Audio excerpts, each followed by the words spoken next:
وہ تصویریں اور وہ باتیں تم نے میرا ذہن خراب کرنے کے لیے کہی تھیں، اس لیے میں ان کو پھاڑ چکا ہوں، کیونکہ میری بہن نے تم سے کوئی غلط بات نہیں کہی۔ وہ تم سے USB کا ہی پوچھ رہی تھی، اس لیے میں تمہیں دعوت دیتا ہوں، میرے پاس آؤ، میرے سامنے بیٹھو اور میری آنکھوں میں دیکھ کر وہ سب دہراؤ جو تم نے اس دن کہا، مگر مجھے مفلوج نہ کرو، میں دیکھوں اور پھر تمہیں جواب دوں۔ تمہیں اپنی آفر کا جواب چاہیے نا سادی، مجھے تمہاری بہن میں کوئی انٹرسٹ نہیں، میرے نزدیک وہ میری بیٹی کی عمر کی ہے، لیکن جو میں نے کہا وہ خالی دھمکی نہیں تھی، میں کرنے پہ آؤں تو کچھ بھی کر سکتا ہوں۔ فون پہ نہیں ہاشم، میرے سامنے میری آنکھوں میں دیکھ کر یہ بات کہنا، اور فون میری کی طرف بڑھا دیا۔ ہاشم نے فون رکھتے ہی انٹرکام اٹھایا۔ کیپٹن اشر سے کہو ہفتے کے روز جٹ تیار رکھے، مجھے ملک سے باہر جانا ہے، کسی کا دماغ درست کرنا ہے۔ اپنے پرائیویٹ جٹ کے پائلٹ کے لیے پیغام دیے کر اس نے ریسیور واپس ڈال دیا، اور ادھر سادی کے کمرے میں کھڑی میری نے فون گارڈ کو دے کر جانے کا اشارہ کیا۔ پھر وہ چلا گیا تو وہ دروازہ بند کر کے چند لمحے اس کو دیکھتی رہی۔ نیکلس؟ کیا؟ سادی نے آبرو اٹھائی۔ میں نے مسز کاردار کا نیکلس چرایا تھا، اسی لیے انہوں نے مجھے نوکری سے نکالا، اور پھر اس کو دیکھے بنا باہر چلی گئی۔ سادی وہیں کھڑا گہری سانس لیتا خود کو نارمل کرنے لگا۔ دل کا بادشاہ بننا اتنا مشکل نہیں تھا۔ وہ رات گرم تھی اور بے رحم، ٹھنڈی تھی اور منتقم۔ اس علاقے میں ویران پلاٹ تھے یا فاصلے فاصلے پہ عمارتیں۔ رات کی اس پہر سڑک سنسان تھی، تھوڑی دیر پہلے اسٹریٹ لائٹس بھی اچانک سے آف ہو گئی تھیں۔ ایسے میں ڈاکٹر ایمن کے نو تعمیر شدہ ہسپتال کی عمارت اس وقت اندھیر پڑی تھی۔ دروازے پہ تالا لگا تھا اور باہر 2 گارڈز بیٹھے تھے۔ وہ آپس میں اسٹریٹ لائٹس کے بارے میں بات کر رہے تھے۔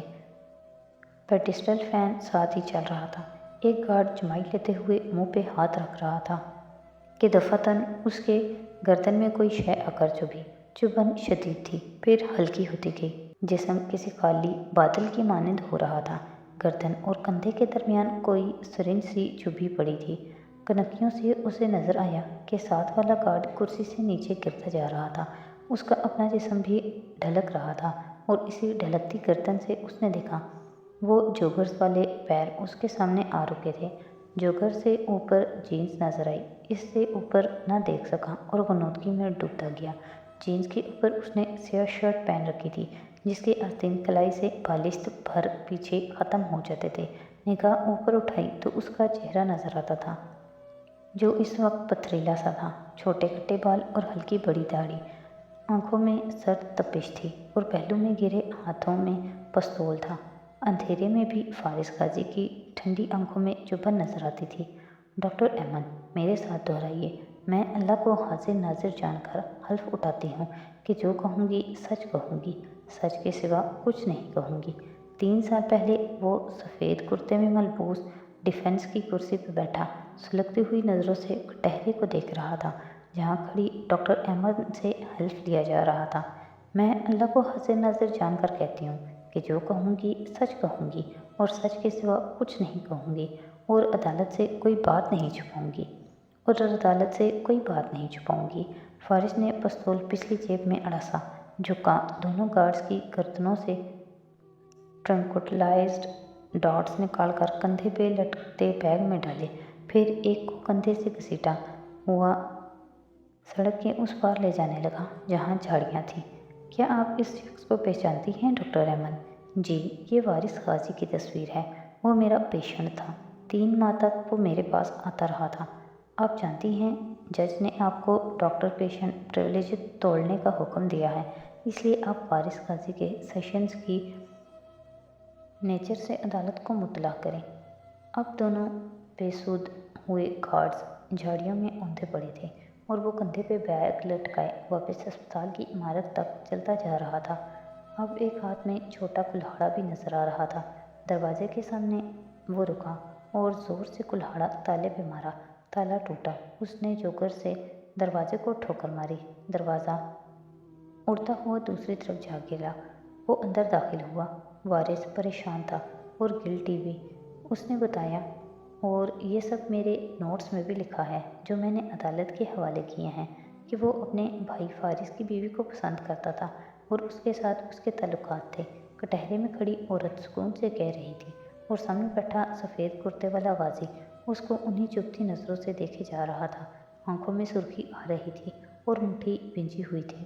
اس نے کہا کہ شروع میں لڑکی راضی نہیں تھی، سب زبردستی ہوا، مگر اب وہ بھی مکمل طور پہ انوالوڈ ہو چکی ہے۔ وہ بہت گلٹی تھا، اسے ڈر تھا کہ اس کے بھائی کو علم نہ ہو جائے۔ اس نے سوئچ بورڈ پہ ہاتھ مارا، بتیاں روشن ہونے لگیں۔ اندر سے اسپتال ٹائلز کے فرش اور سفید دیواروں سے جگمگا رہا تھا۔ قیمتی فرنیچر، بہترین مشینری۔ بس 2 مہینے بعد وہ افتتاح کے لیے تیار تھا۔ وہ بتیاں جلاتا آگے بڑھتا گیا، آنکھوں میں سرد سی ٹھنڈ لیے وہ ایک کمرے کو دیکھتا جا رہا تھا۔ اپنی موت سے 2 دن قبل وہ میرے پاس آیا تھا۔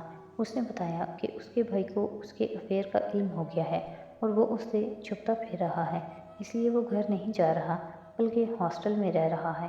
وہ تنہائی میں فارس سے ملنے سے گھبرانے لگا ہے۔ فارس قدم قدم چلتا آگے بڑھ رہا تھا۔ 3 سال پہلے کے عدالتی کمرے کی ساری کارروائی اس کے چہرے پہ اترے سرد پن کے اندر قرب میں پنہاں تھی۔ جی ہاں، فارس غازی کے لیے بھی کورٹ نے مجھے اپوائنٹ کیا ہے۔ میں پچھلے 8 ماہ سے فارس کا علاج کر رہی ہوں۔ اپنے کلائنٹ کا پریویلیج توڑتے ہوئے مجھے بہت اچھا نہیں لگ رہا۔ کانفیڈینشیلٹی کے 5 C میں سے ایک اگر کنسنٹ ہے تو وہ میرا مریض مجھے نہیں دے گا۔ نظروں کا رخ فارس کی طرف موڑا۔ وہ انہی سرخ گلابی آنکھوں سے اسے دیکھے جا رہا تھا۔ دوسرا C کورٹ آرڈر ہے، مگر میرے نزدیک اس سے زیادہ اہم کنٹینیوڈ ٹریٹمنٹ ہے، اور فارس کے لیے یہ بہتر ہے کہ میں یہ سب کورٹ کو بتاؤں۔ آئی ایم سوری فارس۔ وہ وسط کمرے میں آ کھڑا ہوا، بیگ کھولا اور اندر سے کاغذوں کا ایک پلندہ نکالا۔ پہلے صفحے پہ چند الفاظ نظر آئے: سرکار بنام Faris Ghazi, PW، prosecution witness, doctor Aiman کی گواہی۔ وہ انہی سرد آنکھوں میں آنچ لیے اس پلندے کو دیکھ رہا تھا۔ ٹریٹمنٹ کے دوران فارس نے مجھے بتایا کہ اس سے پہلے دن سے ہی اپنی بیوی کی حرکتیں پسند نہیں تھیں۔ وہ امیچور اور بچکانہ سی تھی، مگر وہ اس کو چانس پہ چانس دینے لگا، یہاں تک کہ ایک دن اس نے اپنی بیوی کو اپنے بھائی کے ساتھ دیکھ لیا۔